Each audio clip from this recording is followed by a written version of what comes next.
Minha filha disse: "Mãe, você não vai na festa, vai estragar tudo." Sorri por fora e virei as costas. Desci as escadas sem fazer um escândalo. Na mesma noite, quando a música parou, o DJ anunciou um nome no microfone, e não era o dela. O sorriso dela sumiu. Sabe aquele momento em que você percebe que deixou de ser mãe e virou apenas uma carteira ambulante? Foi exatamente o que senti quando subi os 15 degraus do Espaço Magnólia, o salão de festas mais caro da Zona Sul de São Paulo, carregando uma caixa embrulhada em papel craft dourado, aquele que levei 3 lojas para encontrar. Dentro estava um conjunto de lençóis egípcios fio 600, que custou 1.200, porque Helena, minha filha, sempre quis coisas de qualidade. Eu estava a 3 metros da entrada quando ela apareceu, não com um sorriso, não com um abraço, mas com aquele olhar que toda mãe reconhece, o olhar de quem está prestes a te esfaquear com palavras. "Mãe." A voz dela saiu seca, cortante. "A gente precisa conversar, agora." Ela me puxou pelo braço até um canto do hall. As luzes douradas do lustre refletiam no vestido champanhe dela. Um tomara que caía com bordados em pedraria que eu paguei 8.500 para ela usar. O cabelo dela estava preso num coque elegante, maquiagem impecável. Ela estava perfeita. E estava me olhando como se eu fosse uma mancha na parede. "Mãe, você não vai na festa." Levei 2 segundos para processar. "Como assim, filha?" "Você vai estragar tudo com essa roupa cafona e esse jeito de velha carente. O Rodrigo e a família dele, eles são de outro padrão. Você não combina." O sangue gelou nas minhas veias. Tentei rir, porque pensei que fosse piada. Mas o rosto dela estava sério, duro, frio como pedra. Olhei para baixo, para o meu conjunto. Uma blusa de crepe bege com gola de renda, calça social preta, sapato de salto baixo. Nada extravagante, nada vergonhoso. Apenas simples. O tipo de roupa que uma costureira aposentada de 68 anos usaria numa festa de família. Mas para os olhos de Helena, eu era um tropeço, um constrangimento. "Helena, eu... Por favor, mãe, não faça cena, só... Vai para casa, eu te ligo depois." As primeiras notas de música começaram a tocar lá dentro. Risos, taças tilintando. O burburinho de convidados chegando, felizes, despreocupados. E ali estava eu, sendo expulsa da festa que eu paguei 85.000 reais para realizar. Sorri. Não sei de onde tirei forças, mas sorri. "Tá bom, filha, sem problema." Virei as costas. Desci os 15 degraus devagar, segurando a lateral de ferro para não desabar. Cada passo pesava toneladas.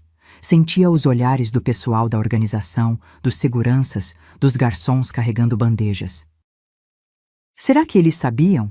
Será que achavam que eu era uma intrusa? Cheguei na calçada, chamei um Uber e me sentei no banco de trás tentando respirar. O motorista perguntou se eu estava bem. Eu menti que sim.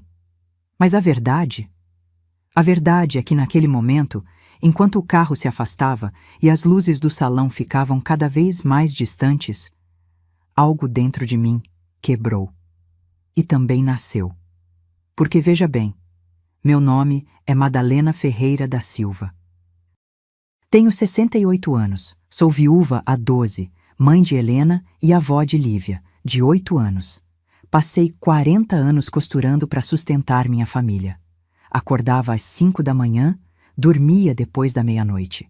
Construí uma confecção do zero com meu marido Geraldo. A gente nunca teve luxo, mas nunca faltou dignidade. Até aquela noite, eu achava que amor de mãe não tinha limite. Mas tem. E eu estava prestes a descobrir onde estava o meu.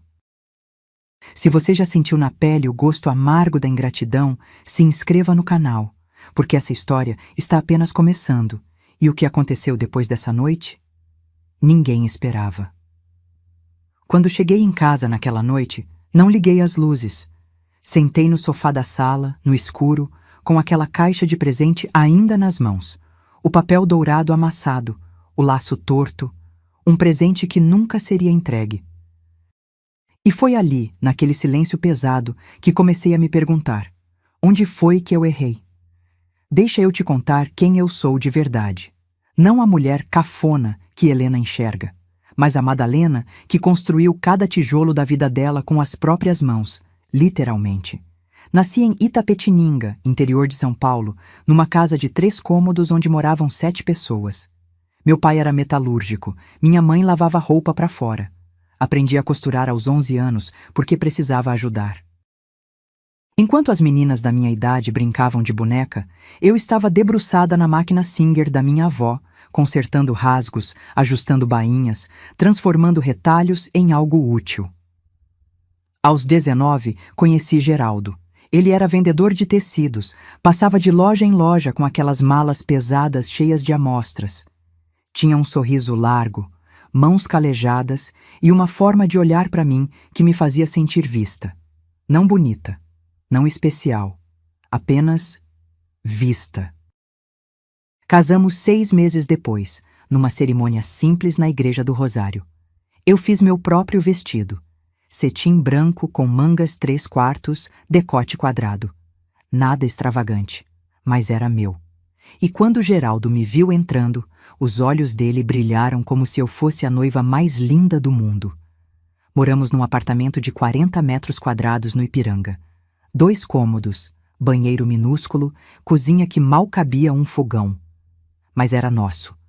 Naquela sala apertada, montei minha primeira oficina. Uma máquina industrial Eldin, que a gente comprou em 12 parcelas. Uma mesa de corte improvisada com 2 cavaletes e uma porta velha. E muita, muita determinação. Comecei costurando uniformes escolares. Depois, roupas sob encomenda. Vestidos de festa, conjuntos sociais, ajustes. Geraldo vendia meus trabalhos junto com os tecidos dele. A gente era uma dupla. Ele trazia os clientes, eu entregava qualidade. Helena nasceu 3 anos depois do casamento. Lembro do cheiro dela quando a enfermeira colocou aquele pacotinho nos meus braços. Cheiro de leite, de talco, de coisa nova. Ela tinha os olhos escuros do pai, a boca pequena, os dedinhos que se agarravam no meu indicador com uma força que me fez chorar. Eu prometi naquele dia: essa menina vai ter tudo que eu não tive. E cumpri. Enquanto Helena crescia, eu costurava. Às vezes até de madrugada, com ela dormindo no berço ao meu lado, embalada pelo barulho ritmado da máquina. Geraldo ampliou o negócio. Alugamos um ponto comercial pequeno na Rua Vergueiro. Confecções Madá em Geraldo era o nome. Simples, direto, honesto. Helena estudou em escola particular. Teve aulas de balé, de inglês. Nunca passou necessidade. Mas também nunca foi mimada. A gente ensinava o valor das coisas. Quando ela queria algo, explicávamos quanto custava, quanto tempo de trabalho aquilo representava. Ela entendia. Ou pelo menos, eu achava que entendia. A vida era boa. Não éramos ricos, mas estávamos construindo algo sólido. Até que Geraldo teve o infarto. Foi numa terça-feira de manhã, 8 da manhã. Ele estava organizando os rolos de tecido no depósito quando sentiu a dor no peito. Tentou disfarçar aquele jeito teimoso dele, mas eu vi. Vi a palidez, o suor frio, a mão tremendo. Chamei a ambulância. Não deu tempo. Geraldo morreu no corredor do Hospital São Paulo, aos 62 anos, segurando minha mão. As últimas palavras dele foram: "Cuida bem da nossa Helena." "E de você também, Madá. Promete." Prometi.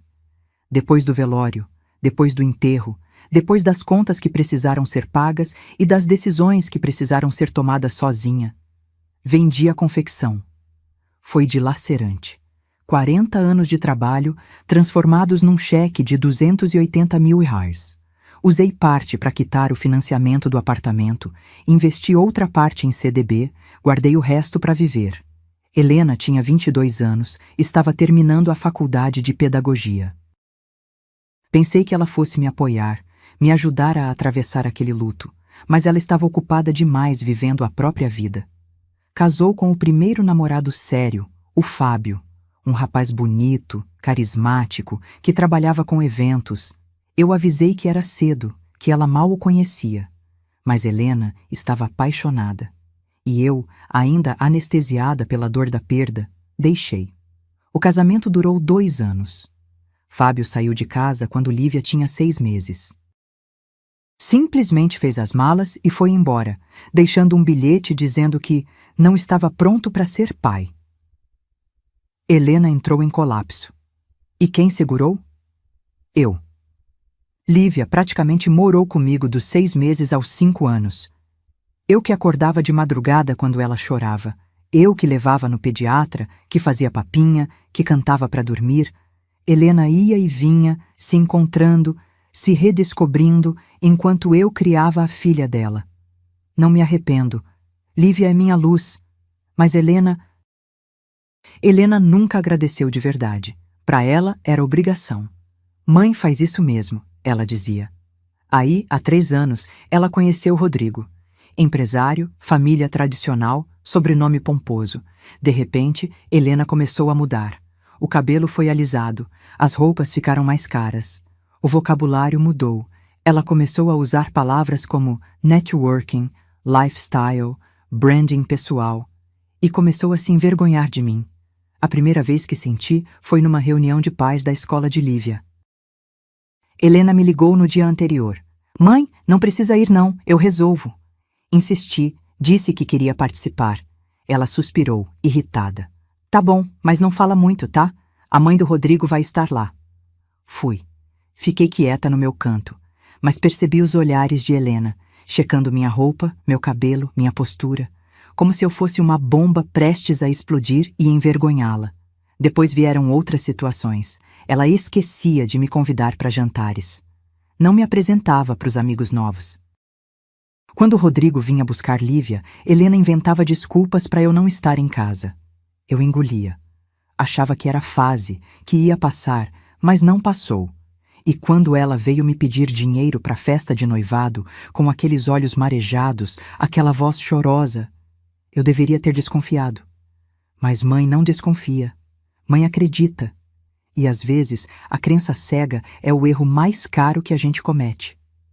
Helena apareceu na minha casa numa quinta-feira à tarde. Não avisou que vinha. Simplesmente tocou a campainha, entrou e se jogou no sofá da sala, com aquela expressão que eu já conhecia bem, a expressão de quem quer algo. Mãe, preciso conversar com você. Preparei café. Coloquei as xícaras de porcelana que Geraldo me deu no nosso 10º aniversário de casamento, aquelas com borda dourada. Servi biscoitos de polvilho que eu mesma havia feito naquela manhã. Sentei na poltrona em frente a ela e esperei. Helena mexeu no café sem beber. Olhou para a janela. Suspirou fundo, daquele jeito teatral. O Rodrigo pediu minha mão. Meu coração deu um salto. Não de alegria pura, mas daquela alegria misturada com medo que toda mãe sente quando a filha vai casar. Sorri. Que maravilhoso, filha! Quando foi? Semana passada, num restaurante francês nos Jardins. Ele fechou o lugar inteiro, tinha violinista, rosas vermelhas na mesa. Foi lindo, mãe. A voz dela amoleceu. Os olhos brilharam. Por um segundo, vi minha menina de novo. E você tá feliz? Muito. Ela respirou fundo. Mas tem uma coisa. Pronto. Ali estava. O mas que transforma a conversa boa em pedido incômodo. A família do Rodrigo, eles são tradicionais, sabe? O pai dele é dono de 3 concessionárias, a mãe é decoradora de interiores, os irmãos todos bem-sucedidos. Eles esperam um certo padrão. Tomei um gole do café. Estava quente demais, queimou minha língua, mas não reclamei. E o que isso tem a ver comigo, Helena? Eles vão fazer o noivado oficial, uma festa. E não pode ser qualquer coisa, mãe. Precisa ser digna, à altura. Entendo. O problema é que a gente não tem dinheiro suficiente. O Rodrigo investiu tudo na empresa dele, tá esperando um retorno grande, mas ainda não veio. E eu, você sabe, professora não ganha bem. Ela parou, me encarou, e então veio. Eu preciso de 80 mil reais. Quase deixei a xícara cair. Helena, isso é muito dinheiro. Eu sei, mãe. Acredita que eu sei? Mas se eu não fizer uma festa à altura, a família dele vai pensar que sou qualquer uma. Vão achar que o Rodrigo está se casando com alguém sem classe, sem estrutura. E eu não posso deixar isso acontecer. Levantei, fui até a janela. Lá fora, o dia estava cinza, chuviscava. As folhas da jabuticabeira no quintal balançavam com o vento.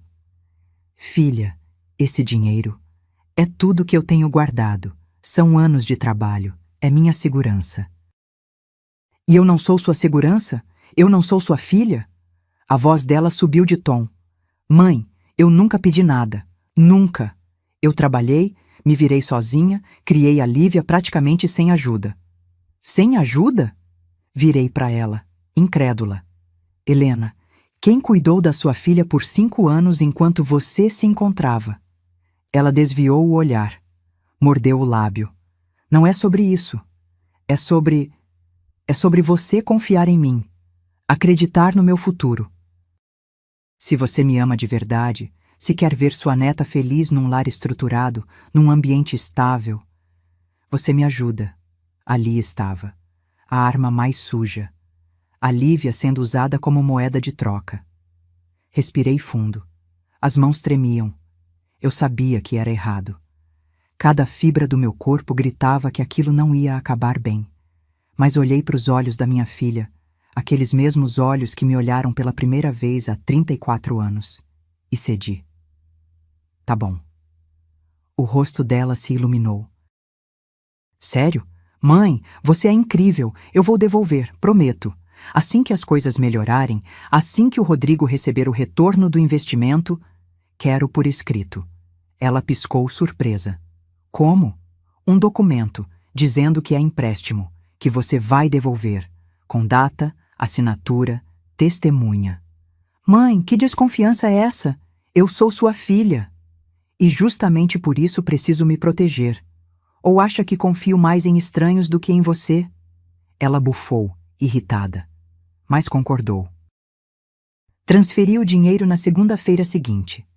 Helena assinou um papel simples, datilografado, 2 testemunhas, a vizinha Dona Carmen e seu Valdemar do mercadinho. Ela mal olhou para o documento. Assinou rápido, como se fosse formalidade boba. Obrigada, mãe. Você não vai se arrepender.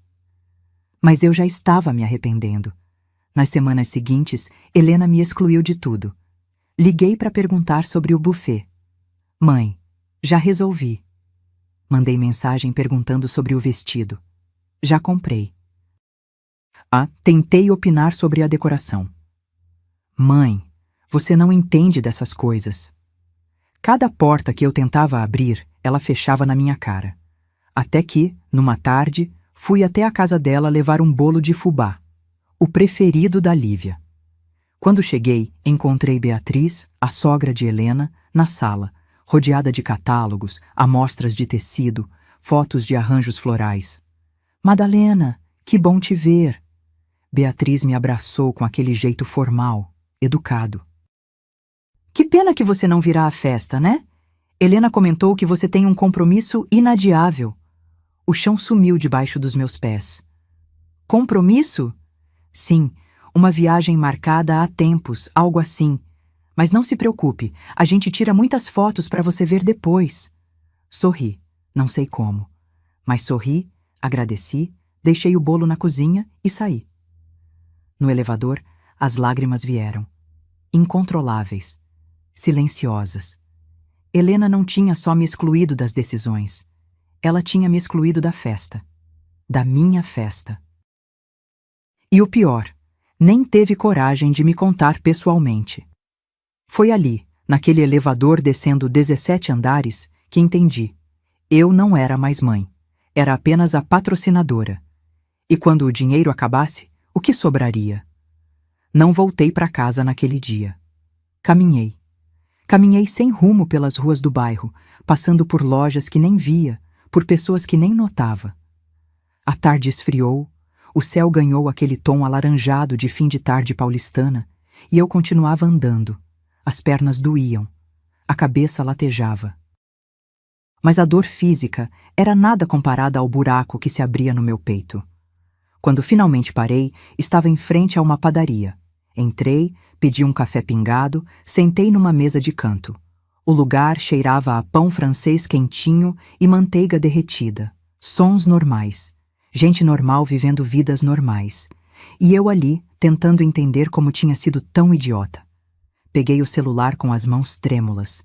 Abri o WhatsApp. Escrevi: Helena, precisamos conversar. Agora. A resposta veio 7 minutos depois. Mãe, tô ocupada. Depois a gente fala. Liguei. Chamou 5 vezes antes dela atender, e quando atendeu, a voz saiu irritada. Mãe, eu tô no meio de uma prova de vestido. Não pode ser depois? Não, não pode. Minha voz saiu mais firme do que eu esperava. Ou você vem aqui na padaria Estrela da Aclimação agora, ou eu vou aí na loja, e vou fazer a cena que você tanto tem medo que eu faça. Silêncio. Você tá me ameaçando? Não, tô te dando uma escolha. Ela desligou. 23 minutos depois, Helena entrou na padaria. Estava impecável. Calça alfaiataria cinza, blusa de seda branca, escarpã nude, bolsa de couro legítima. O cabelo solto caía em ondas perfeitas. Ela era bonita. Sempre foi. Mas naquele momento, olhando para ela se aproximar com aquela expressão de quem está aborrecida por ser interrompida, percebi. Eu não conhecia mais minha filha. Ela sentou na minha frente, cruzou os braços. E então, o que é tão urgente? Encontrei a Beatriz hoje. O rosto dela congelou, só por uma fração de segundo, mas eu vi. E ela me disse que é uma pena eu não poder ir na festa, por causa do meu compromisso inadiável. Helena suspirou, passou a mão no cabelo. Mãe, eu ia te contar. Quando? Depois da festa? Ou ia deixar eu descobrir sozinha, como descobri hoje? Não é pessoal, é só que a situação ficou complicada. Complicada, repeti a palavra, deixando-a flutuar no ar entre nós. 85 mil reais do meu suor, da minha vida inteira de trabalho, e você me diz que a situação ficou complicada? Ela olhou ao redor, constrangida. Abaixou a voz. Mãe, não faz escândalo aqui. Quero meu dinheiro de volta. Ela piscou, como se não tivesse ouvido direito. O quê? Meu dinheiro, 85 mil reais. Quero de volta, hoje. Mãe, você enlouqueceu? Já gastei tudo. O salão, o buffet, o vestido, o fotógrafo, os convites, a decoração. Não é problema meu. Minha voz não tremeu. Nem uma vez. Você assinou um documento dizendo que era empréstimo. Ou devolve, ou eu aciono a justiça. Helena riu. Uma risada curta, seca, sem humor. A justiça? Mãe, pelo amor de Deus, você vai processar a própria filha por causa de dinheiro? Não é por causa de dinheiro. Inclinei para frente, segurei o pulso dela. É por causa de respeito. Você me usou, me transformou em banco, e agora quer me excluir da festa como se eu fosse uma vergonha. Ela puxou o braço de volta. Você não entende. O Rodrigo e a família dele, eles são de outro nível. Eles têm padrões, expectativas. E você, mãe, com todo o respeito... Ela olhou para mim de cima a baixo. Você não se encaixa. As palavras entraram como facas. Não me encaixo. Não. Ela disse simplesmente, sem remorso. Suas roupas são antiquadas. Seu jeito de falar é interior. Você não sabe se portar em ambientes sofisticados. Ia ficar lá perdida, sem saber qual talher usar, fazendo perguntas constrangedoras, puxando conversa com gente que não tem nada a ver com você. Gente como a Beatriz? Exatamente como a Beatriz.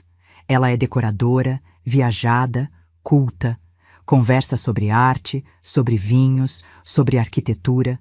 O que você ia falar? Sobre costura, sobre novela? Cada palavra era uma bofetada. Você tem vergonha de mim. Helena desviou o olhar. não é vergonha, é proteção. Tô te protegendo de passar por uma situação desconfortável e tô protegendo o meu relacionamento também. Protegendo as minhas custas. Mãe, para de drama. Você não precisa ir na festa para ser minha mãe. Depois eu te mostro as fotos, te conto tudo. Não quero fotos. Levantei, peguei minha bolsa. Quero meu dinheiro de volta. Tem até sexta-feira. Se não devolver, vou atrás dos meus direitos. Não tenho como devolver. E você não vai fazer nada porque sabe que isso destruiria nossa relação. Parei na porta. Virei para ela. Nossa relação, Helena? Que relação? A que você inventou, onde eu sou apenas um cofre que você abre quando precisa? Saí sem esperar resposta. Fui direto para casa. Tranquei a porta, sentei no chão da sala e chorei. Chorei como não chorava desde o funeral do Geraldo. Chorei até não ter mais lágrimas, até a garganta doer, até o corpo tremer de exaustão. Mas quando o sol começou a se pôr, quando a sala ficou mergulhada naquela penumbra cinza do fim do dia, algo mudou. Levantei, lavei o rosto. Olhei para o espelho do banheiro. A mulher que me encarava de volta tinha olhos inchados, rugas profundas, cabelos grisalhos desgrenhados. Mas também tinha algo novo. Determinação. Helena achava que eu ia engolir calada, que ia aceitar ser humilhada e descartada como um trapo velho. Ela não me conhecia tão bem quanto pensava. Porque a Madalena que costurou 40 anos, que construiu um negócio do zero, que criou uma filha sozinha depois de enviuvar, que cuidou de uma neta quando a própria mãe fugiu das responsabilidades, essa Madalena não era covarde. Essa Madalena sabia lutar. E se Helena queria me excluir da festa que eu paguei, então eu ia entrar, do meu jeito, na minha hora. E quando eu saísse daquele salão, ninguém, especialmente minha filha, ia esquecer quem realmente mandava ali. Aquela noite não dormi. Fiquei sentada na cama, as costas apoiadas contra a cabeceira de madeira, olhando para a janela. Lá fora, São Paulo piscava suas luzes indiferentes. Carros passavam. Vidas aconteciam. E eu ali, sentindo como se tivesse sido atropelada e deixada sangrando na sarjeta. 3 da manhã. 4, 5. Quando o sol começou a clarear o horizonte, algo dentro de mim clicou. Levantei. Fui até o armário do quarto, aquele guarda-roupa antigo de mogno que Geraldo comprou num leilão há 30 anos. Abri a porta esquerda, afastei os casacos de inverno que raramente uso e lá, no fundo, estava o cofre. Um pequeno cofre cinza, embutido na parede, com uma combinação numérica que só eu sabia. 170362.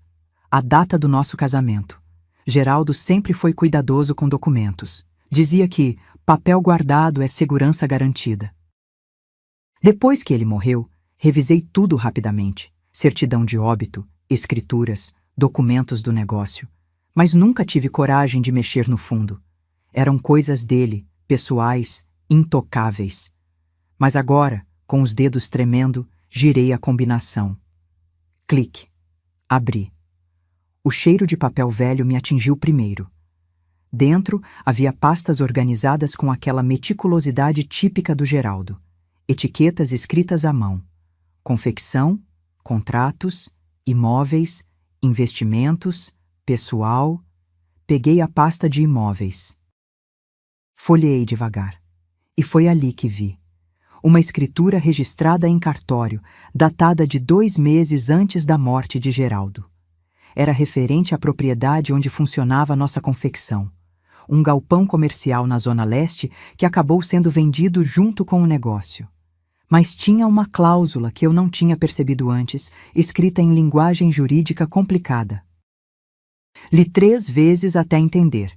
O valor correspondente a 40% da venda do imóvel será resguardado em usufruto vitalício à cônjuge Madalena Ferreira da Silva, sendo o restante destinado aos herdeiros diretos apenas após o falecimento da mesma. Respirei fundo. Isso significava que Helena não tinha direito ao dinheiro que eu guardava. Legalmente, aquilo era meu. A herança dela só existiria quando eu morresse. E o dinheiro que dei para a festa? Era empréstimo, puro e simples. Continuei vasculhando. No fundo do cofre, envolto num pano de veludo verde musgo, encontrei um envelope amarelado com meu nome escrito na caligrafia torta de Geraldo. Para minha Madá. Abra quando precisar de força. As mãos tremeram ao rasgar o lacre. Dentro, uma carta escrita em 3 páginas de papel ao maço, com aquela letra miúda e pressionada que ele fazia quando estava emocionado. Madá, se você está lendo isso, é porque eu já parti. E se está lendo agora, depois de tanto tempo, é porque algo te feriu fundo. Eu te conheço, minha velha. Você aguenta calada. Engole sapo. Acha que amor é sacrifício sem limites, mas não é. Amor verdadeiro tem dignidade, e dignidade exige respeito. Eu sempre te achei forte demais, mais forte que eu, mas sua força vinha com um defeito. Você deixava as pessoas passarem por cima de você quando vinham com desculpa de amor. Nossa Helena herdou um pouco disso. Ela sabe que você cede, e vai usar isso. Não deixa, Madá. Não se torna capacho da própria filha. Se um dia precisar provar seu valor, use os documentos que deixei. Eles são sua armadura. Eu cuidei de tudo para que você nunca ficasse desamparada, mesmo que eu não estivesse mais aqui. Te amei cada dia que passei ao seu lado. E onde eu estiver, continuo te amando. Seu Geraldo. Chorei. Mas não era mais choro de dor. Era choro de raiva, de vergonha, de despertar. Geraldo tinha me preparado para esse momento. Ele sabia. Sempre soube que um dia eu precisaria me defender. E me deixou as ferramentas. Guardei a carta contra o peito, respirei fundo. Então peguei o telefone e liguei para o único advogado que conhecia, Dr. Tiago Mendes, filho da Dona Carmen, minha vizinha. Ele tinha uns 40 anos, escritório pequeno mas sólido, reputação honesta. Atendeu no 3º toque, voz sonolenta. Alô? Tiago, aqui é a Dona Madalena, vizinha da sua mãe. Desculpa ligar tão cedo, mas preciso de um advogado. É urgente. Ele acordou imediatamente. Claro, Dona Madalena. O que aconteceu? Contei tudo, cada detalhe. O dinheiro, a festa, a humilhação, o documento assinado. Tiago ficou em silêncio alguns segundos após eu terminar. A senhora tem o contrato que ela assinou? Tenho, com a assinatura dela, data, testemunhas. Então a senhora tem um caso sólido. Isso é empréstimo, não doação. Se ela não pagar, podemos executar a dívida. Mas posso sugerir algo. Fala. Antes de processar, vamos fazer uma notificação extrajudicial. Um documento oficial exigindo pagamento em prazo determinado. Às vezes, o susto resolve. E se não resolver, aí partimos para a justiça. Quanto tempo leva? A notificação, 2, 3 dias. Depois disso, damos um prazo de 10 dias úteis para ela responder. Se ignorar, entramos com a ação. Faz isso. E, Tiago, tem outra coisa. Diga. Preciso de um investigador particular, discreto, que descubra a situação financeira real do noivo dela. Dinheiro, dívidas, investimentos, tudo. Houve uma pausa. Dona Madalena, a senhora está planejando algo? Sorri. Pela primeira vez em dias, sorri de verdade. Não, Tiago, só estou me protegendo e me conhecendo de novo. Desliguei. Voltei para o cofre. Peguei as joias que Geraldo me deu ao longo dos anos. O anel de formatura dele, os brincos de pérola, o colar de ouro que ganhei no nosso 25º aniversário. Nada extravagante, mas cada peça valia algo. Não para vender, mas para lembrar quem eu era. A mulher que merecia estar naquela festa, e ia estar, porque Helena estava prestes a aprender uma lição que eu deveria ter ensinado há muito tempo. Você não morde a mão que te alimenta. Você não humilha quem te sustenta. E quando se esquece disso, a conta vem. E vem alta. Nos 5 dias seguintes, virei atriz. Helena ligava. Eu atendia com voz normal, Perguntava sobre a Lívia, sobre os preparativos, sobre como ela estava. Nada de cobrança, nada de mágoa aparente. Apenas normalidade. Mãe, você tá bem? Ela chegou a perguntar na quarta ligação, desconfiada. Tô sim, filha. Só cansada. Idade chega pra todo mundo, né? Ela riu, aliviada. Achou que eu tinha desistido, que tinha aceitado o meu lugar de mãe descartável. Pobre Helena. Não fazia ideia do furacão que se formava em silêncio. Na terça-feira, fui ao escritório do Tiago, um prédio comercial modesto na Liberdade, terceiro andar, sala pequena, mas organizada. Ele me recebeu com café e biscoitos, sentou do outro lado da mesa cheia de processos empilhados. Dona Madalena, tenho novidades. Meu coração acelerou. A notificação foi enviada ontem por AR. Sua filha deve receber amanhã ou depois. Mas tem outra coisa. Ele abriu uma pasta, tirou um relatório de umas 15 páginas grampeadas. O investigador que indiquei, Marcelo Fonseca, trabalhou rápido, e o que ele descobriu? Bem, prepare-se. Peguei o relatório, comecei a ler. Rodrigo Santos Cavalcante, 36 anos, empresário. Na primeira página, tudo parecia legítimo. Formado em administração, MBA em Portugal, sócio de uma empresa de consultoria empresarial chamada Cavalcante em Associados. Mas a segunda página mudava tudo. Status financeiro. Crítico. A empresa estava falida há 8 meses, dívidas acumuladas de 2,3 milhões, com fornecedores, bancos e investidores. 3 processos trabalhistas correndo. 2 cheques devolvidos. Nome sujo na praça. Continuei lendo. Cada linha era uma bomba. Rodrigo havia investido pesado em criptomoedas em 2021, durante a alta. Convenceu o pai e os irmãos a entrarem junto. Quando o mercado despencou, perderam tudo. A família Cavalcante, que Helena tanto idolatrava, estava quebrada. As concessionárias? Vendidas. A casa no Morumbi? Hipotecada. O estilo de vida luxuoso? Fachada sustentada por cartões de crédito estourados e empréstimos com agiotas. Ele tá falido. Murmurei, incrédula. Completamente. Tiago confirmou. E tem mais. O Marcelo conversou discretamente com ex-funcionários dele. Rodrigo tá com sua filha especificamente porque descobriu que a senhora vendeu um negócio e tem dinheiro guardado. Ele perguntou sobre herança, sobre imóveis, sobre investimentos. Tudo nas costas dela. A raiva subiu como lava quente. Helena sabe? Não parece. Pelo que apuramos, ele mantém a imagem de empresário bem-sucedido.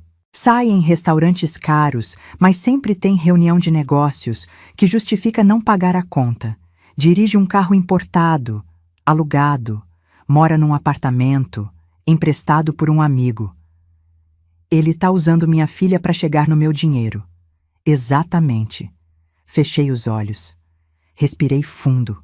Parte de mim quis ligar para Helena imediatamente, jogar tudo isso na cara dela, salvá-la desse golpista. Mas a outra parte, a parte ferida, traída, humilhada, pensou. Ela me chamou de cafona. Me excluiu da própria festa. Achou que eu ia me curvar. Tiago, quanto custa contratar o DJ da festa? Ele piscou, confuso. DJ? Pra quê? Confia em mim. 2 dias depois, estava sentada na sala quando a campainha tocou. Abri a porta. Era um motoboy com um envelope grande. Notificação extrajudicial. Assinei o recebimento. O rapaz foi embora. Não precisei esperar muito. 15 minutos depois, meu telefone explodiu. Helena. 47 ligações não atendidas. Helena. 23 mensagens. Mãe, o que é isso? VC tá louca? Notifica call judicial? Tá me processando? Liga pra mim agora. Desliguei o celular. Fui até o armário, tirei o conjunto que havia separado. Não era cafona. Era elegante, discreto, poderoso. Blusa de seda bordô com gola alta, calça preta alfaiataria que eu mesma ajustei perfeitamente no meu corpo, escarpã de salto médio preto. Provei. Olhei no espelho. A mulher que me encarava não era a Madalena derrotada de uma semana atrás. Era alguém que eu não via há anos, alguém que Geraldo reconheceria, alguém que não abaixa a cabeça. Na sexta à tarde, véspera da festa, recebi a ligação que esperava. Dona Madalena, aqui é o Fábio, do Espaço Magnólia. Oi, Fábio. A senhora me pediu para ligar quando o pagamento do DJ chegasse. Acabou de cair na conta. R$ 3.000 a mais que o combinado com a cliente. Perfeito. Então tá confirmado? Ele segue meu roteiro? Sim, senhora. Às 22h30, exatamente como a senhora pediu. Obrigada, Fábio. Desliguei. Sorri.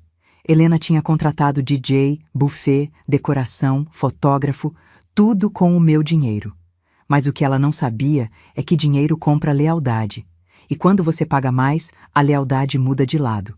O DJ agora trabalhava para mim. O segurança da porta já tinha recebido 500 extras para me deixar entrar pela cozinha. O fotógrafo ia capturar cada segundo da minha entrada triunfal. Tudo preparado, tudo calculado. Sábado amanheceu com sol forte. Fiquei calma o dia inteiro. Tomei banho demorado, passei creme nas mãos, nas pernas, pintei as unhas com esmalte vermelho vinho. Prendi o cabelo num coque baixo, elegante. Coloquei os brincos de pérola. Às 20h45, pedi um Uber. O motorista, um senhor de uns 50 anos, me olhou pelo retrovisor. A senhora tá linda. Festa de família? Algo assim. Posso falar uma coisa? A senhora tem um ar de quem vai dar um baile em alguém hoje. Sorri. Pode ser. Quando o carro parou em frente ao Espaço Magnólia, o salão já estava radiante. Luzes douradas, música alta, riso de convidados bem vestidos entrando. Vi Helena passar pela porta de vidro, deslumbrante no vestido champanhe, sorrindo, o braço entrelaçado com Rodrigo. Ela achava que tinha vencido, que tinha me eliminado da equação. Mas a festa estava só começando. E quando as luzes se apagassem, quando o DJ pegasse aquele microfone, quando meu nome ecoasse pelas caixas de som, o sorriso dela ia desaparecer. E nunca mais ia voltar do mesmo jeito. Entrei pelo estacionamento dos fundos, exatamente como combinado. O segurança, um rapaz jovem de boné preto e colete refletivo, me reconheceu imediatamente. Acenou com a cabeça, apontou para a porta lateral que dava acesso direto às cozinhas. Ninguém mais me viu. Ninguém precisava. Ainda. A cozinha era um formigueiro organizado. Garçons circulavam com bandejas prateadas, canapés de salmão, bruschetas, taças de espumante. O cheiro de comida cara preenchia o ar. Molho de mostarda e mel. Queijos importados, camarões grelhados. R$ 85.000 tinham comprado um banquete digno de realeza, com o meu dinheiro. Dona Madalena, uma mulher de avental branco, se aproximou, sorridente. Devia ter uns 30 anos, cabelo preso, maquiagem básica. Sou a Júlia, do buffet. O Fábio me avisou. A senhora quer ir direto para o salão ou prefere esperar aqui? Vou subir, mas devagar. Quero ver primeiro. Ela assentiu, compreensiva. Me guiou por um corredor estreito até uma escadaria de serviço. Subimos em silêncio. Meus saltos batiam no concreto, ecoando seco. Chegamos a uma porta discreta que dava para o segundo andar do salão. Uma área tipo mezanino com vista privilegiada para a festa. Normalmente usado pela equipe de som e luz. Perfeito. Fiquei ali, nas sombras, observando. E, meu Deus, era lindo. O salão estava transformado. Arranjos florais gigantes, rosas brancas, lírios, hortênsias, espalhados estrategicamente. Tecidos de seda drapeados no teto, criando ondas elegantes. Mesas redondas cobertas com toalhas de linho creme, guardanapos dobrados em formato de cisne, castiçais dourados com velas acesas. Um arco de flores na entrada onde os convidados tiravam fotos. luzes indiretas, banhavam tudo num tom dourado quente. Podia sentir o dinheiro escorrendo pelas paredes. Helena estava no centro do salão, cercada por um grupo de mulheres bem vestidas. Ela ria, gesticulava, exibia o anel de noivado. Um solitário que eu nem queria imaginar quanto custou. O vestido champanhe brilhava sob as luzes. Ela estava radiante, completamente à vontade. Como se tivesse nascido para aquilo. Rodrigo estava ao lado do pai. Um senhor grisalho, barriga proeminente, terno azul marinho impecável. Conversavam com outros homens, provavelmente falando de negócios, de investimentos, de coisas que homens ricos discutem em festas. Rodrigo tinha aquele sorriso fácil, confiante. O tipo de homem que convence qualquer um de qualquer coisa. Mentiroso. Beatriz, a sogra, estava sentada numa mesa lateral com outras senhoras da mesma idade. Todas perfeitamente arrumadas, cabelos impecáveis, joias discretas, mas caras. Conversavam, riam baixinho, bebericavam champanhe. A alta sociedade paulistana se divertindo. E então vi Lívia. Minha netinha estava num canto do salão com outras 3 crianças, correndo entre as mesas, rindo. Usava um vestidinho rosa claro com laço nas costas, o cabelinho castanho solto em cachos. Ela parecia tão feliz, tão alheia a toda a podridão escondida debaixo daquela superfície bonita. Algo apertou no meu peito. Será que eu estava fazendo a coisa certa? A dúvida durou 3 segundos. Então lembrei da cara de Helena me dizendo que eu não me encaixava, que ia estragar tudo, que minha presença era uma vergonha. A dúvida evaporou. Um garçom passou perto de mim com uma bandeja de salgados. Peguei um, mordi. Bolinho de bacalhau. Crocante, saboroso, recheio cremoso. Devia custar uns R$ 15 cada, multiplicado por 200 convidados. Mais um pedacinho da minha economia derretendo em bocas alheias. A música mudou. Algo mais animado. Casais começaram a dançar.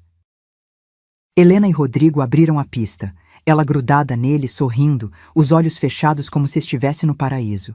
Fotógrafos circulavam, capturando cada ângulo. Flashes estourando. Momento perfeito congelado para sempre. Momento construído com traição. Olhei para o relógio. 21h47. Ainda faltava. Mas eu era paciente. 40 anos costurando me ensinaram paciência. Você não apressa o acabamento, não pula etapas, vai ponto por ponto, linha por linha, até a peça estar perfeita. E essa revanche precisava ser perfeita. Desci da área de som e luz. Caminhei pelos corredores dos fundos até encontrar o banheiro feminino. Entrei, tranquei a porta, olhei no espelho. A maquiagem estava intacta. O batom vermelho vinho ainda perfeito. O cabelo preso firme. A blusa bordô sem uma ruga. Eu estava pronta. Lavei as mãos. Respirei fundo.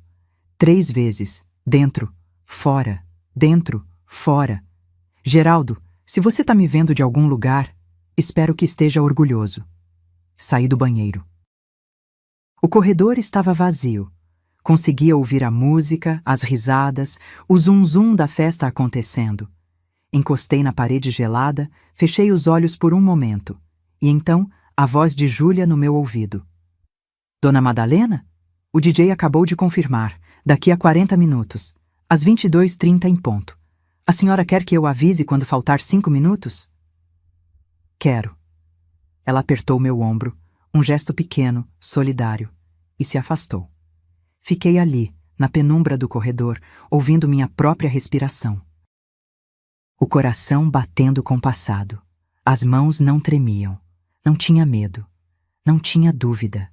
Tinha certeza de que Helena precisava aprender, de que Rodrigo precisava ser exposto, de que aquelas pessoas todas, bebendo meu champanhe, comendo minha comida, celebrando-a às minhas custas enquanto me excluíam, precisavam saber a verdade. E a verdade, querida Helena, é simples. Você pode tirar uma mãe da festa, mas não pode tirar a força dela. Não pode apagar a dignidade que ela construiu tijolo por tijolo, costura por costura, dor por dor. Eu carreguei você no ventre por 9 meses. Amamentei, embalei quando chorava, sequei suas lágrimas, paguei suas contas, criei sua filha quando você fugiu. E agora estava aqui, escondida nos bastidores da minha própria festa, esperando o momento certo de mostrar quem realmente pagava as contas. O relógio marcava 22:25. Júlia apareceu no corredor. Acenou. 5 minutos, Dona Madalena. Acenei de volta. Caminhei até a entrada lateral do salão. A mesma porta de vidro por onde os garçons entravam e saíam. Dava para ver tudo dali. Helena no centro, Rodrigo ao lado, Beatriz sorrindo, Lívia dançando. A música começou a diminuir. O DJ ajustou o microfone. E foi ali, naqueles últimos segundos, antes do mundo de Helena desabar, que percebi. Não era sobre vingança. Era sobre justiça. Era sobre me resgatar. Era sobre ensinar que amor sem respeito é apenas exploração bem embalada. A música parou. O silêncio que se instalou foi quase físico. 200 pessoas interromperam suas conversas, suas risadas, seus brindes. Olharam todos para o palco onde o DJ ajustava o microfone. Ele era jovem, uns 25 anos, cabelo raspado nas laterais, tatuagem no antebraço. Sorriu para o público com aquela simpatia profissional de quem trabalha com eventos. Boa noite, pessoal. Que festa linda, não é? Aplausos, assovios. Helena sorriu acenando. Antes de continuarmos, temos uma surpresa especial. O DJ fez uma pausa estratégica, porque toda festa tem uma anfitriã, mas nem sempre a anfitriã verdadeira está sendo reconhecida. O sorriso de Helena vacilou. Só um pouco, mas vacilou. Hoje, queremos homenagear a pessoa que tornou essa noite possível. A mulher que, com o trabalho de uma vida inteira, construiu cada centavo que está bancando essa celebração linda. Rodrigo franziu a testa. Beatriz se inclinou para frente na cadeira. Por favor, recebam com uma salva de palmas bem calorosa. Dona Madalena Ferreira da Silva. Os holofotes giraram, varreram o salão e me encontraram. Empurrei a porta de vidro. Entrei. O salto bateu firme no chão de mármore. Passei pelos garçons paralisados, pelas mesas decoradas, pelas flores caras. Cada passo era uma declaração. Cada movimento, um manifesto. Silêncio absoluto. Helena estava pálida. Literalmente pálida. A cor sumiu do rosto dela como água escorrendo por um ralo. A boca aberta, os olhos arregalados, congelada. Rodrigo olhou para ela confuso, depois para mim, tentando processar. Beatriz levou a mão ao peito, chocada.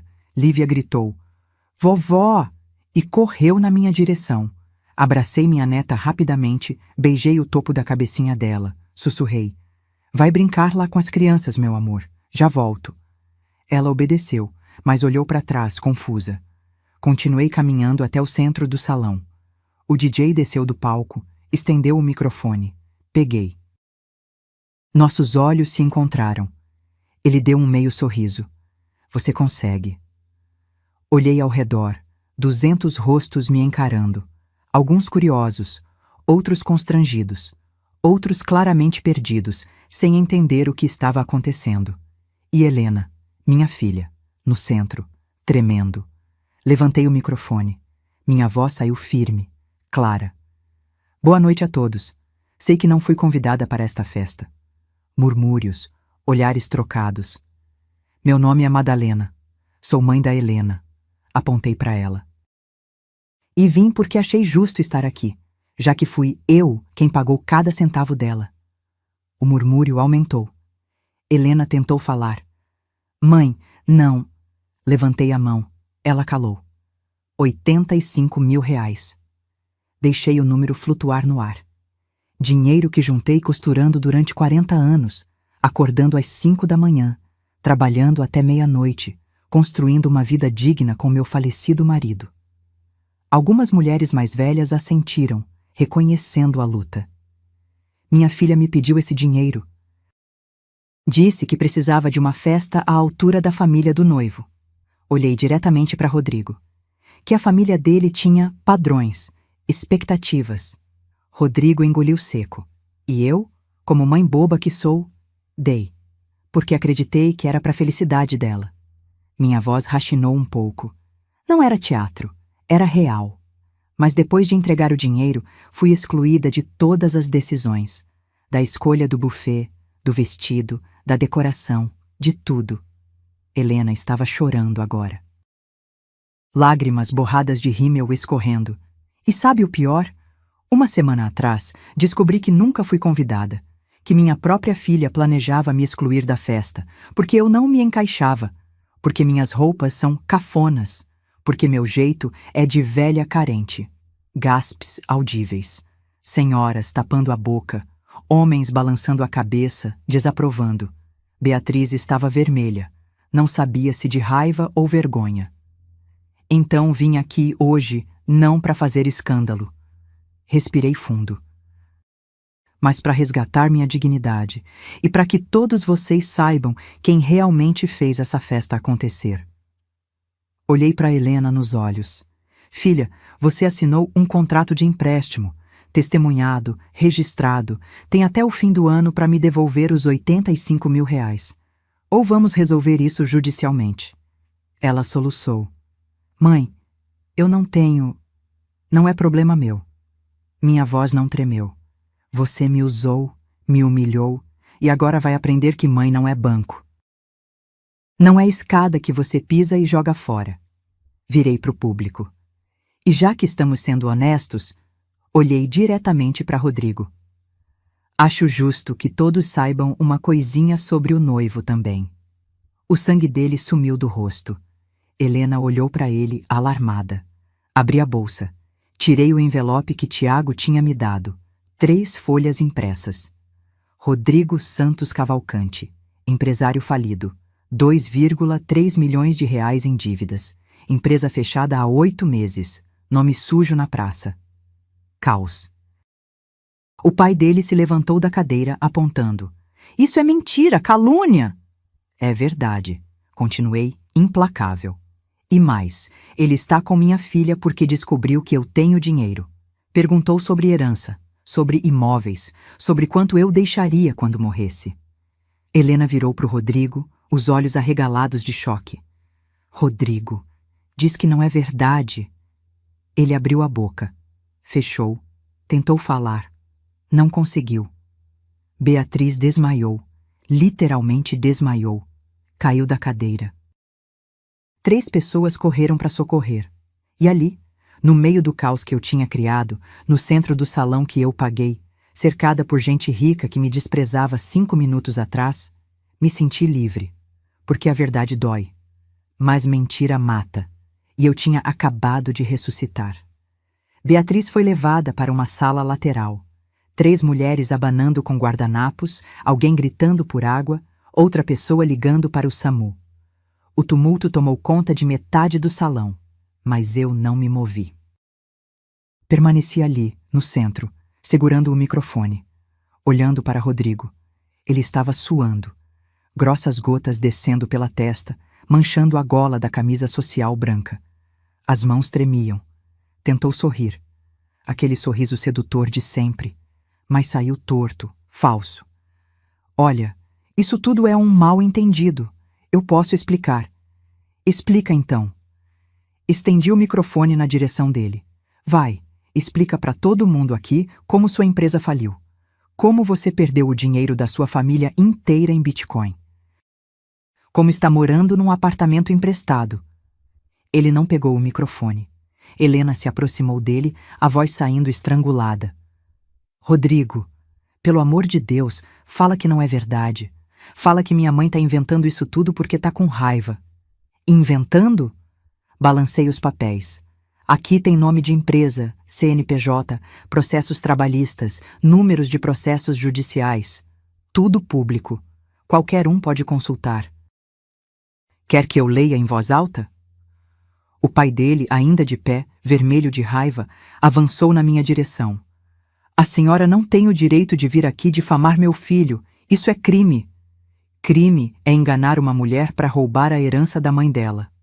Não recuei nem 1 centímetro.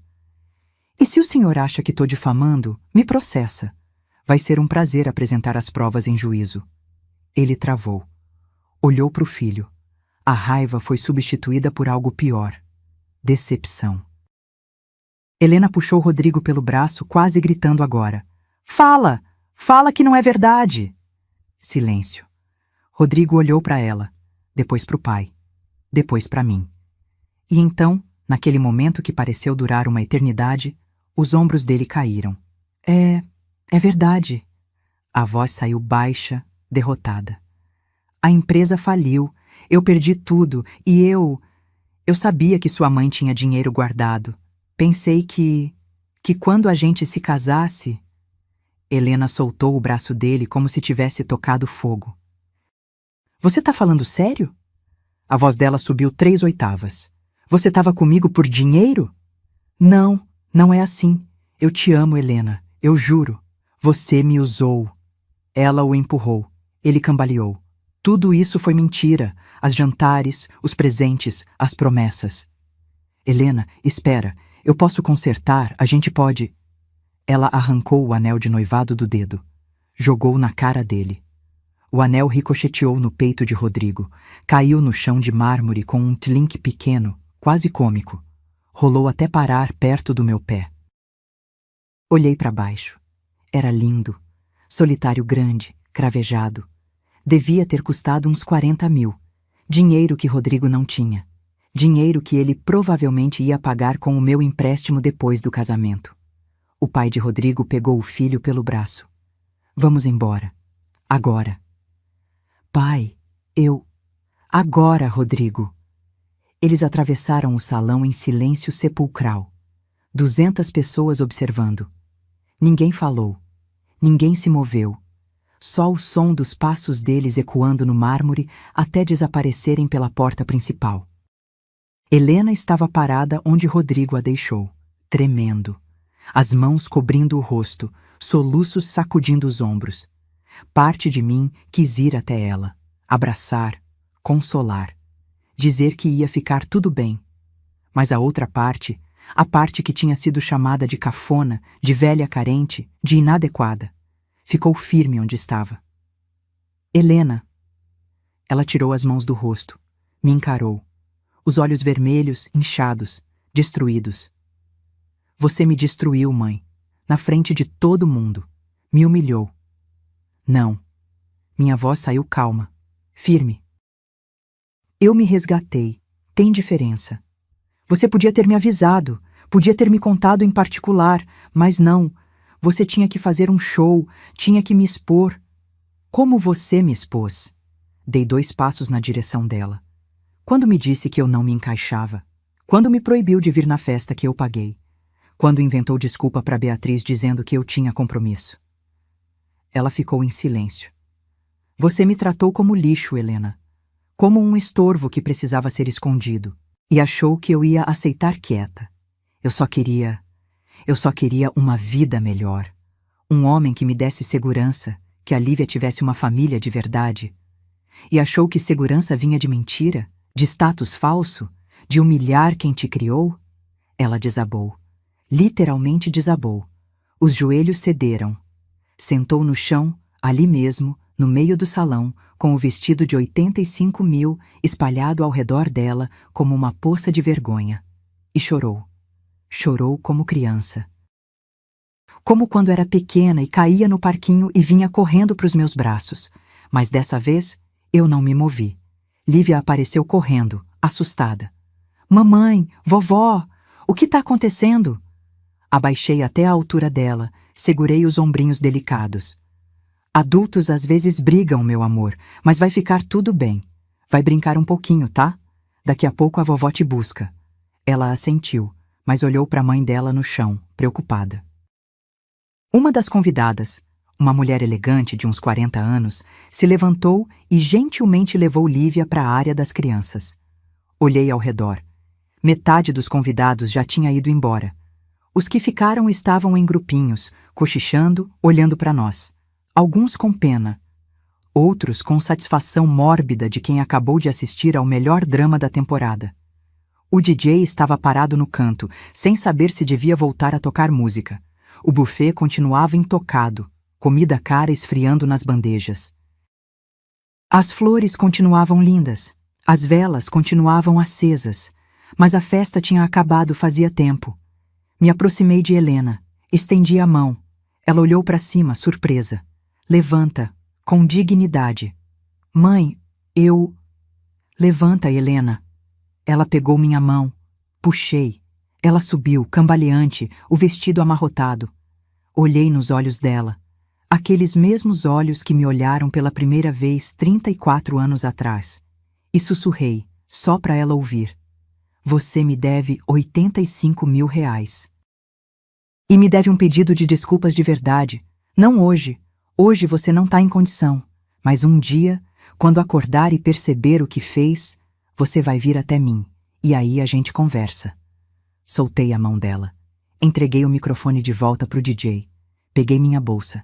E saí do espaço Magnólia da mesma forma que tinha entrado, com a cabeça erguida, os ombros retos e a certeza absoluta de que tinha feito a coisa certa.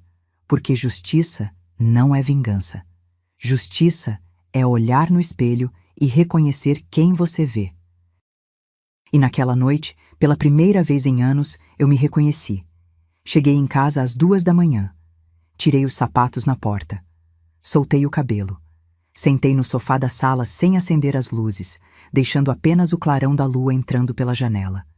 E respirei. 1, 2, 3 vezes. Não sentia remorso. Não sentia culpa. Sentia alívio. Como quando você carrega um peso nas costas por tanto tempo que esquece como é andar sem ele. E então, de repente, o peso cai. E você se lembra. O celular tocou. Era Tiago. Dona Madalena? Vi as mensagens. Minha mãe me contou. A senhora tá bem? Tô, Tiago. Melhor do que imaginei. A notificação surtiu efeito, então.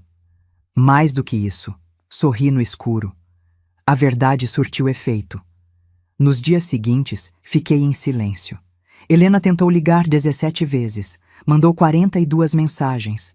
Todas variações do mesmo tema. Precisamos conversar. Não faz isso comigo, pelo menos pela Lívia. Eu não respondi. Não porque quisesse torturá-la, mas porque algumas lições só entram quando você fica sozinha com elas. Quando não tem ninguém para te salvar, para abafar, para fazer de conta que não aconteceu. Uma semana depois, Lívia apareceu na minha porta. A vizinha, Dona Carmen, a trouxe de Uber. A menina estava com uma mochilinha rosa nas costas, olhos vermelhos de tanto chorar. Vovó, posso ficar uns dias aqui? Abracei minha neta, apertei forte. Ela cheirava a shampoo de morango e infância. Pode ficar o tempo que precisar, meu amor. Naquela noite, enquanto Lívia dormia no quarto de hóspedes abraçada com o ursinho de pelúcia que eu tinha dado no aniversário dela, Helena finalmente apareceu. Não tocou a campainha. Sentou na calçada em frente ao portão. Simplesmente sentou ali, no meio da noite, os joelhos encolhidos contra o peito. Olhei pela janela. Fiquei observando por 10 minutos. Ela não se moveu. Apenas ficou ali, pequena, quebrada. Desci. Abri o portão. Entra. Ela levantou devagar, como se cada movimento doesse. Entrou. Ficamos na sala, uma de frente para outra. Ela de pé. Eu sentada na poltrona. Rodrigo sumiu. A voz dela saiu rouca, cansada. Mudou o número, bloqueou nas redes sociais. A família dele também. Sumiu como se nunca tivesse existido. Não falei nada. O apartamento que a gente ia morar juntos era dele. Quer dizer, era emprestado por um amigo dele. Me despejaram. Tive que voltar para o meu aluguel antigo, mas nem isso eu consigo pagar direito. Continuei em silêncio. Perdi a amizade. As meninas do grupo pararam de me chamar. Beatriz espalhou para todo mundo que eu sou golpista, que armei tudo para dar golpe na família deles, como se eu fosse a vilã. Ela sentou no chão, literalmente no chão, ali na frente da poltrona onde eu estava. E você tinha razão, sobre tudo. Finalmente falei. Sobre o que, exatamente? sobre eu ter te usado, sobre eu ter vergonha de você, sobre eu ter me transformado numa pessoa horrível que eu não reconheço. As lágrimas começaram a cair, silenciosas, constantes. Mãe, eu te devo desculpas. Não as desculpas rasas que a gente dá porque precisa, mas as de verdade, as que doem. Respirei fundo. Eu te perdoo, Helena. Ela soluçou surpresa, mas continuei firme. Perdoar não significa esquecer, e não significa voltar a ser como era antes. Eu sei. Você vai me devolver os 85 mil reais. Não sei quando, não sei como, mas vai. Mesmo que leve 10 anos, mesmo que seja 500 horas por mês, você vai pagar. Eu vou. Prometo. E mais importante que o dinheiro, inclinei para frente, segurei o queixo dela, forcei-a a me olhar nos olhos. Você vai me respeitar. Nunca mais vai ter vergonha de mim. Nunca mais vai me esconder. Nunca mais vai tratar meu amor como garantido. Nunca mais, mãe. Eu juro. Se um dia você voltar a me tratar como tratou, eu não vou fazer escândalo. Não vou gritar. Vou simplesmente sair da sua vida. E não haverá segunda chance. Ela assentiu, tremendo.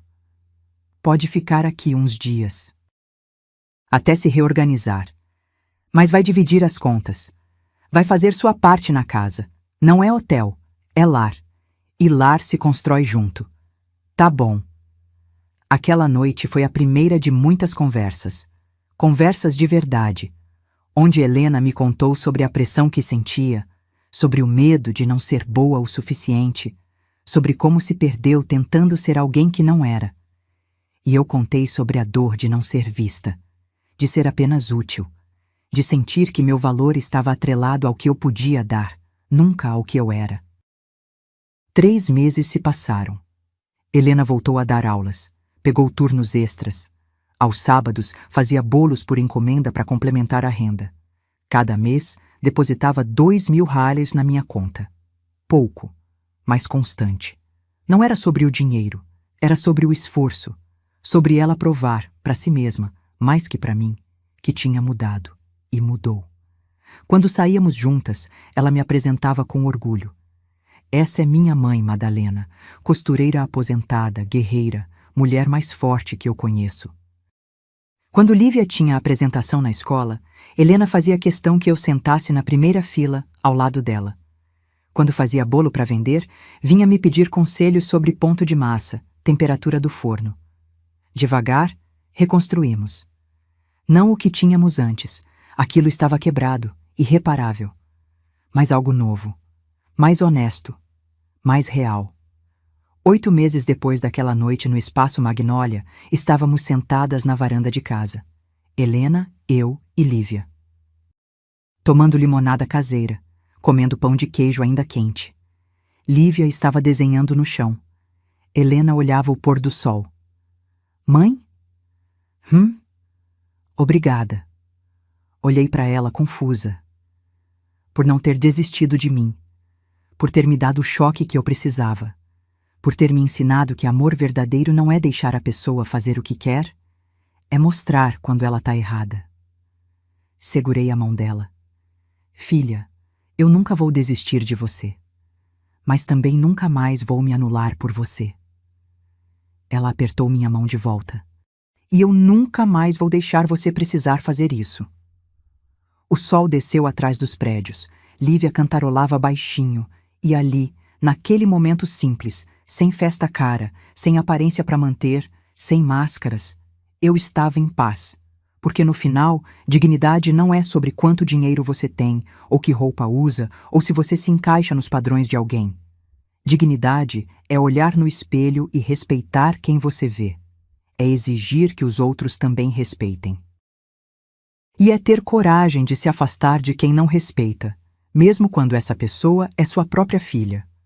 Hoje, enquanto escrevo isso, já se passou mais de 1 ano daquela noite. 1 ano desde que entrei no salão que eu paguei e resgatei minha dignidade. 1 ano desde que olhei minha filha nos olhos e disse, não mais. E sabe o que mudou? Tudo. E ao mesmo tempo, nada. Ainda moro na mesma casa. Ainda tomo café na mesma xícara de porcelana. Ainda acordo cedo e rego as plantas do quintal. Minha vida não virou conto de fadas. Não fiquei rica. Não viajei o mundo. Mas me encontrei. E isso, descobri, vale mais do que qualquer festa de R$ 85.000. Helena depositou o último pagamento semana passada. Foram 15 meses de 2.000, depois aumentou para R$ 3.000 quando conseguiu um emprego melhor numa escola particular. R$ 85.000 de volta, inteiros, com um pequeno acréscimo que ela insistiu em pagar como juros do coração, como ela mesma chamou. Tentei recusar. Ela não deixou. Mãe, isso não é sobre devolver dinheiro, é sobre devolver respeito, dignidade, confiança, e essas coisas não têm preço, mas têm peso. Chorei quando ela disse isso. Abraçada com minha filha ali na mesa da cozinha, as duas derramando lágrimas no bolo de cenoura que tínhamos acabado de fazer juntas. Lívia entrou correndo, achou que estávamos brigando, ficou apavorada. Tivemos que explicar que eram lágrimas boas. Lágrimas de conserto, não de quebra. Ela não entendeu muito bem. Mas abraçou as duas a gente mesmo assim. Às vezes olho para trás e penso, e se eu tivesse ficado em casa naquela noite? E se tivesse aceitado a exclusão calada? Teria me poupado da exposição, da dor, da vergonha pública. Mas também teria me condenado a uma vida inteira sendo invisível, sendo conveniente, sendo a mãe que só existia quando precisavam de algo. E essa não era a Madalena que Geraldo amou. Não era a mulher que construiu um negócio do zero. Não era quem eu realmente era. Aprendi algo fundamental nesse processo. Amor de mãe não deveria ser incondicional. Pelo menos não da forma como sempre nos ensinaram. Podemos amar incondicionalmente e ainda assim exigir respeito. Podemos perdoar e ainda assim cobrar responsabilidade. Podemos ser mães dedicadas e ainda assim ter limites. Porque quando amamos sem limites, não estamos amando. Estamos nos anulando. E filhos que crescem vendo mães anuladas aprendem que isso é normal, que podem pisar, que podem usar, que podem descartar, até que um dia alguém pisa neles da mesma forma, e aí doí. E aí vem a revolta. Como alguém pode me tratar assim? Mas nós, mães, ensinamos, com nosso silêncio, com nossa aceitação, com nossa crença equivocada de que sofrer pelos filhos é sinônimo de amor. Não é. Amor verdadeiro também educa, também corrige, também diz não. E quando preciso, amor verdadeiro expõe. Hoje, quando saio com Helena e Lívia, seja no mercado, na praça, no cinema, sinto diferença. Não só da parte dela, mas da minha também. Ando mais ereta, falo mais firme, não abaixo mais a cabeça quando entro num ambiente que não é para mim. Porque descobri que todos os ambientes são para mim, desde que eu queira estar lá, desde que eu me respeite o suficiente para exigir ser respeitada. Semana passada, Helena me levou num restaurante chique, desses com garçom de colete, cardápio em francês, taças de cristal. Fiquei com medo. A velha Madalena, aquela que achava que não se encaixava, começou a gritar lá dentro. Você não pertence aqui, volta para casa. Mas aí lembrei, eu paguei a festa de 85.000. Eu construí um negócio do zero.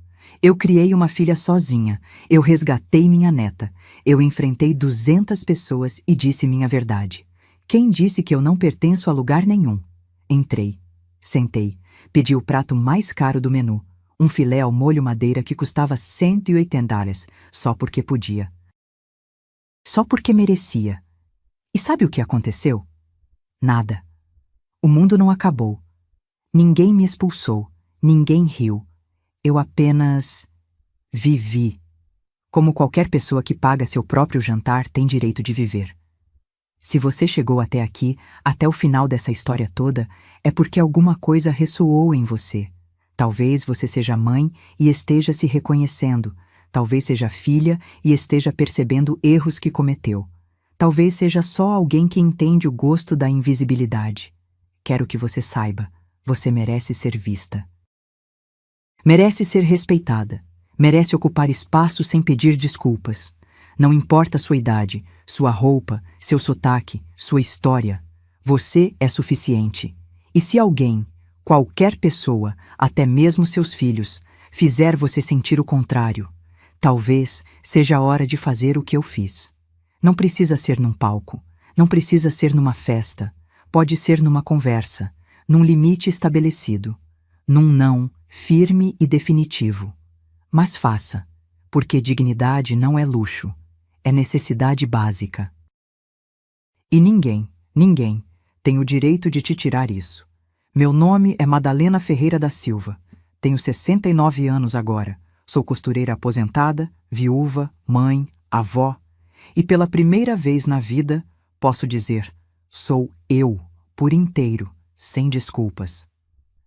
Se essa história tocou seu coração, se você também já se sentiu invisível ou desvalorizada, deixe seu comentário aqui embaixo contando de onde você está me assistindo e qual parte mais mexeu com você. Aperte o like para que mais pessoas recebam essa mensagem de força e dignidade. E se inscreva no canal para continuar acompanhando histórias reais de mulheres que escolheram não se curvar, porque juntas somos imbatíveis. Um abraço da Madalena para você. E lembre-se, você merece respeito, sempre. Fim.